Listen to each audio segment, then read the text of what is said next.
So I use to participate అనమాట. వీళ్ళు prepare అవుతుండే ఒక 3-4 months, then I use to go participate. And నా ఎజెండానే ఈ సినిమాకి టైం పడుతుంది, అంతలోపు నావి కొన్ని సినిమాలు వస్తుంటే అది కూడా ఈ సినిమాకి హెల్ప్ అవ్వచ్చు. సో అట్లా చేసుకుంటా పోతే 3-4 years పడుతుందని ఈజీగా అప్పుడే గెస్ చేసాం ఈ సినిమాకి. మీ హార్డ్ వర్క్ కూడా తెలుస్తుంది. సో అప్పటికి ఇప్పటికి కొన్ని మీ యొక్క రెమ్యునరేషన్స్ కూడా ఏమన్నా పెంచుకున్నారా ఈ సినిమాకి? ఏం లేదు సార్, క్రౌడ్ ఫండింగ్ కదా, నేను కూడా క్రౌడ్లోకి వెళ్ళి వచ్చేసిన ఇంకా. అయితే మీరు కూడా షేర్స్ ఉంటాయి. Okay sir, all the best. Vishwak, thank you sir.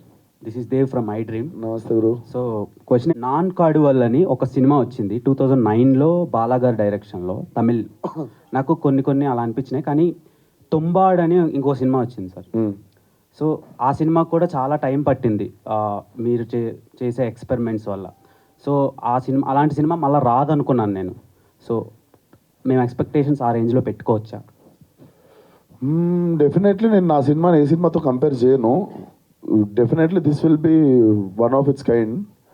నువ్వు ఆ సినిమాలతో కంపేర్ చేసి అడిగితే లేదు, డిఫరెంట్ ఉంటుంది, ఆ సినిమా లెక్క ఉండదు. అండ్ ఈ సినిమాకి మీరు లక్క, లేదంటే సినిమా మీకు లక్క? చూడాలి, మార్చి 8 రోజు తెలుస్తుంది. మార్చి 8 రోజు తెలుస్తుంది. డైరెక్టర్ డెఫినెట్లీ వర్క్షాప్ చేసినాము. నాకు చాలా క్వశ్చన్స్ ఉండే, but he had answer for everything. మనోడి దగ్గర స్కెచెస్ దగ్గర నుండి like he had reference for everything. నాకున్న ప్రతి డౌట్కి ఈయన దగ్గర ఆన్సర్ ఉండే.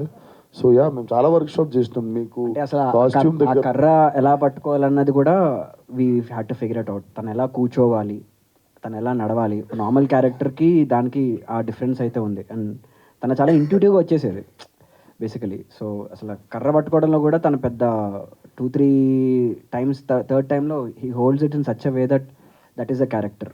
ఇట్ లుక్స్ వెరీ ఈజీ కర్ర పట్టుకోవచ్చు అనుకోవడం, కానీ that something what he added. So కానీ ఇంకోటి అంటే బేసిక్గా మీ సినిమాలు అంటేనే డైలాగ్స్, దానివల్ల యూత్ ఎక్కువగా కనెక్ట్ అవుతూ ఉంటారు. బట్ మాకు ఇవన్నీ చూస్తూ ఉంటే మీరు అసలు మాట్లాడరా అనే డౌట్ ఒకటి ఉంది. సో అలాంటి పవర్ఫుల్ డైలాగ్స్ గామిలో ఉంటాయా? అంటే పంచ్ డైలాగా? ఆ పంచ్ డైలాగ్స్ అని కాదని, అంటే మీరు ఎప్పుడు వేసే అలాంటి డైలాగ్స్ ఉంటాయా క్యారెక్టర్ తగ్గట్టు పవర్ఫుల్ డైలాగ్స్? మేము ఏమైనా ఎక్స్పెక్ట్ చేయొచ్చా, లేకపోతే పవర్ఫుల్గా ఉంటాయి సీన్లు? డైలాగులు అంటే నేను